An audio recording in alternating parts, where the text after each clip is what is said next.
Ya. Mira que aquí en los Estados Unidos no existe la descodificación biológica como tal, como la estudiaste en Europa, pero, por ejemplo, yo estudié hipnoterapia y cuando estudiábamos esta carrera, parte del entrenamiento era lo que llaman body syndromes o síndromes del cuerpo. Entonces, básicamente te entrenan en la idea de que, por ejemplo, ciertas áreas van a describir cierto conflicto emocional, ¿no? Por ejemplo, el tema de los hombros tendría que ver con la descripción que tu subconsciente hace de cómo se echa el peso del mundo encima, o como el gigante Atlas, ¿no? Que carga el mundo sobre sus hombros. Entonces, el asumir demasiadas responsabilidades de repente afecta esa área. O el tema de los brazos, lo que representan, ¿no? La idea de atraer cosas o empujar cosas alejándolas de nosotros, también va a representar un conflicto si es que hay algo que no ha resuelto emocionalmente en relación a atraer o alejar a alguien de mi vida. Las piernas, por ejemplo, le llaman el running syndrome o el síndrome de correr. Entonces, tú corres hacia aquello que deseas alcanzar o te alejas corriendo de aquello que te hace daño. Entonces, las piernas quedan afectadas por condiciones donde tienes que acercarte o alejarte. Y entonces, el cuerpo era leído como una especie de mapa, pero no era tan específico como veo que ustedes lo están haciendo con la descodificación biológica. Yo luego traté de leer un poco más del asunto en autores americanos como Louise Hay, por ejemplo, que ella tiene un libro donde hace casi un mapa del dedo gordo, lo que significa, y lo que significa que te duelen los oídos o la infección en la garganta. En biodescodificación o descodificación biológica, como la practicas tú, ¿se puede ser realmente tan específico para señalar el conflicto emocional en relación a un problema? Me refiero a que siempre por ejemplo, una infección del oído va a ser referida a algo que no quise escuchar o puede ser otra cosa. Claro, el tema es que si uno le dice a una persona que tiene un síntoma en el oído, vamos a suponer que tiene una otitis, que es una infección del oído. Si una persona le dice, ¿qué es lo que no querés escuchar? Eso sería como algo abstracto. Eso no va a descodificar, probablemente. Lo que sí va a descodificar es ese dato preciso que ingresa al cerebro, ¿no? Que es, en definitiva, quien dispara todas las enfermedades. El hecho es buscar el momento exacto en que esa persona probablemente haya hecho un estrés, sea un niño, un adulto, que en algún momento haya hecho un estrés de o no querer escuchar, o no querer haber escuchado, o simplemente puede haber sido un ruido físico. Eso también puede provocar un estrés, e incluso puede provocar un estrés emocional. Un ruido en sí mismo puede provocar un estrés emocional.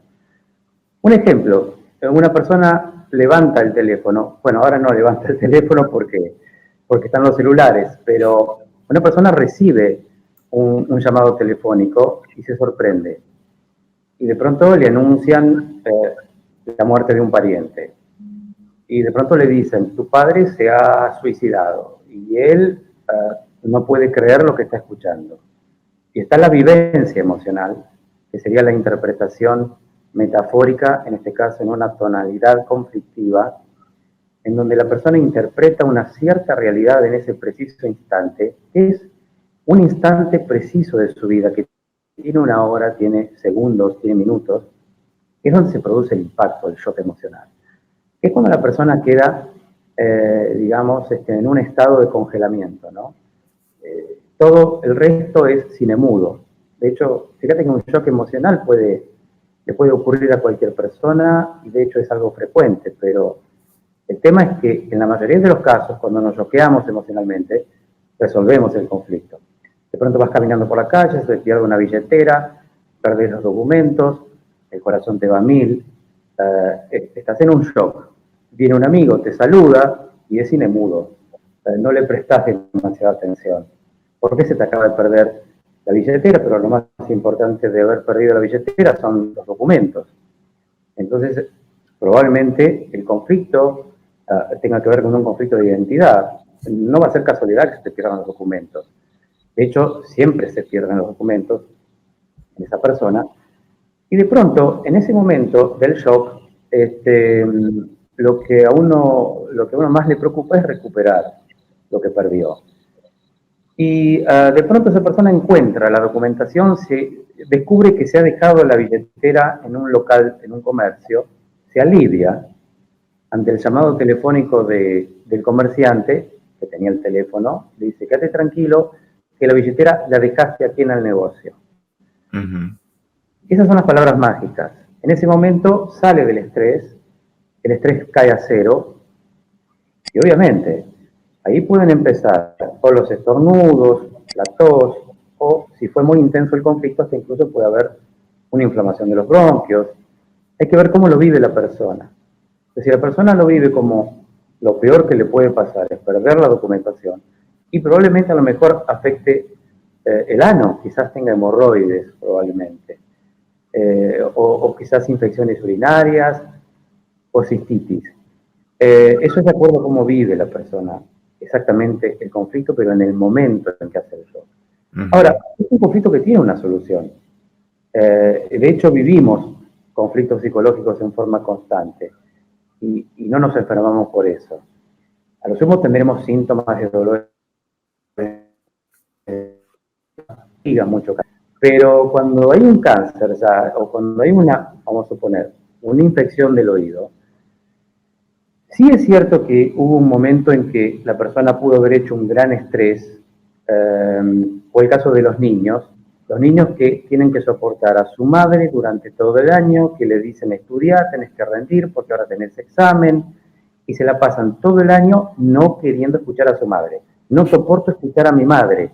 Llegan las vacaciones, lo primero que uno hace es ir a la pileta, a la piscina, a la alberca, y al estar en contacto con el agua representa a la madre, simbológicamente, el niño se va al fondo del agua, al fondo de la alberca, y de pronto dispara una fase reparativa que va a venir con una otitis.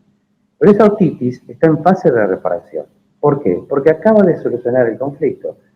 El hecho de haber rendido bien los exámenes significa no soportar más a su madre, no escucharla más. La solución al conflicto fue esa. En el caso de ciertos niños que llegan las vacaciones y disparan, por ejemplo, las infecciones en el oído.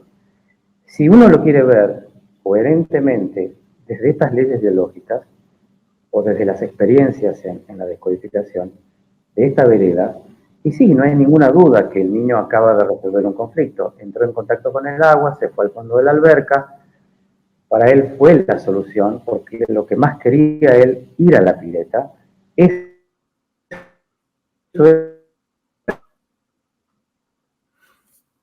Daniel, como que se está cortando la señal. No sé si me oyes tú. Yo creo que es el internet de repente. ¿Sí oigo bien, sí. ¿Me oyes?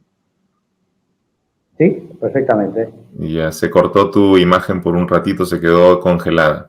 Nos estabas diciendo que era la manera como el niño de alguna manera resolvía esto, ya al ingresar a la piscina, a la pileta y hacer ya la infección, que es como una especie de crisis curativa, ¿pudieras decir tú?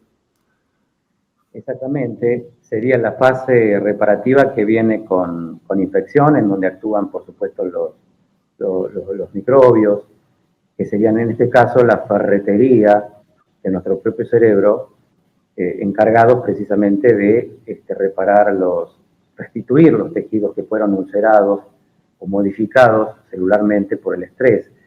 Todas esas cosas que no se pueden decir, el niño que no pudo expresar y no pudo decir durante todo ese año que no soportaba escuchar más a su madre. Pero llegan las vacaciones, resuelve el conflicto y dispara la fase autocurativa o crisis autocurativa, que sería la infección en el oído, la otitis.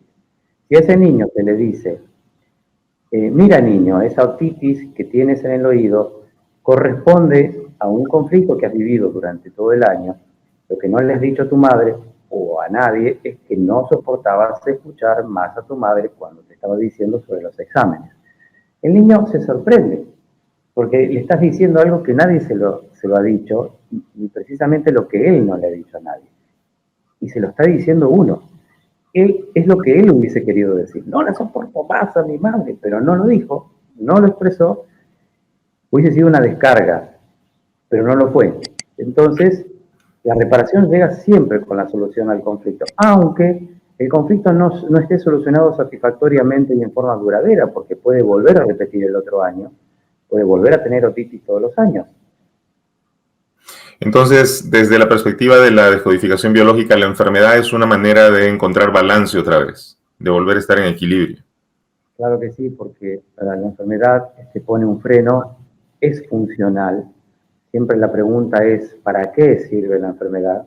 ¿Cuáles son los beneficios de la enfermedad? ¿Qué te impide hacer la enfermedad?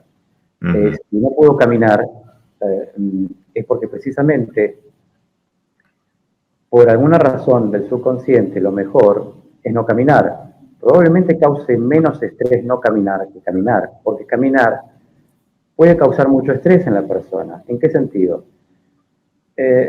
Vamos a suponer que una persona tiene mucho miedo a no poder caminar y es un estrés que va aumentando cada vez más. La persona está programada, tiene un programa inconsciente, una piedra que alguna vez le ha caído mal, que es como un imán, que va a atraer su propia realidad y no hace más que atraer siempre esa realidad. Y llegado un momento, esa piedra que le cayó mal va a ser como un llamador, ¿no es cierto? Y va a desarrollar un miedo irracional que puede ser, tengo miedo a no poder caminar. Si se encuentra con algún profesional médico, ejemplo, que con la mejor buena voluntad y siguiendo el protocolo, le dice, señor, usted probablemente el día de mañana no pueda caminar porque tiene una esclerosis múltiple. Puede que ese sea un impacto muy fuerte, dado que él ya tiene el programa de miedo a no poder caminar. Y eso no va a ser casualidad que se encuentre incluso con su propio predador, podríamos decir, ¿no? No porque el profesional sea un predador, no. Es porque cada uno tiene un predador para sí mismo, ¿no? En algún momento de la vida alguien nos condena. Eso es parte también del juego, ¿no? De los ciclos de cada persona. Pero en este caso, este hombre hace tanto estrés después del conflicto de diagnóstico, que nunca es un diagnóstico, sino que siempre es un autopronóstico. Después de ese conflicto de diagnóstico, esa persona desarrolla ahora un miedo más fuerte que el que tenía anteriormente, porque el que tenía anteriormente iba a fuego lento, pero este ya sobrepasó todos los límites de la capacidad consciente. Entonces, ahora sí el cerebro tiene que tomar una decisión, porque el cerebro no soporta el sobreestrés, entonces hace una medición importante y dice, ¿qué cosa me causa más estrés? Dice el cerebro, que no soporta el estrés, el sobreestrés. ¿Qué causa más estrés? Dice el cerebro. Tengo que elegir entre el mal menor y el mal mayor, como para poder entenderlo mejor sencillamente. El mal mayor sería en este caso para el cerebro que la persona siga haciendo mucho el estrés de miedo a no poder caminar. No poder caminar es mucho más. Entonces el cerebro probablemente elija no caminar, porque no caminando causa menos estrés. Y de hecho, es la medición que hace nuestro cerebro. Ahora, si caminar causa mucho estrés por el miedo, yo estoy caminando perfectamente, pero estoy teniendo mucho miedo de no poder caminar. Y eso me pone en peligro, eso me puede llegar a agotar psíquicamente. Y fíjate que es el único peligro que existe para nuestro cerebro, porque la causa de muerte más frecuente y común para nuestro cerebro es, en este caso, el agotamiento psíquico y o físico o la distracción. Yo puedo choquear emocionalmente, voy caminando por la calle y me aplasta un camión. Eso el cerebro lo sabe, porque es atemporal nuestro cerebro y amoral. Entonces, se adelanta. Es increíble, pero por eso los programas biológicos de supervivencia siempre están al instante siguiente. Por eso decimos que nuestro cerebro nos mantiene con vida al instante siguiente.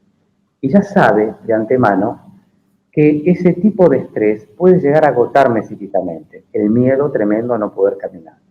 Claro. Entonces, la opción B o el plan B sería no caminar, porque no caminando no se registran esos niveles de estrés.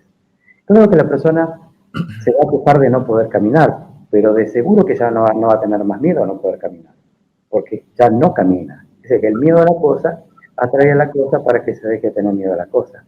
Y esta es la parte quizás difícil de comprender al principio en cuanto al tema de la aplicación de la metodología, porque es comprender cómo reacciona nuestro subconsciente, ¿no?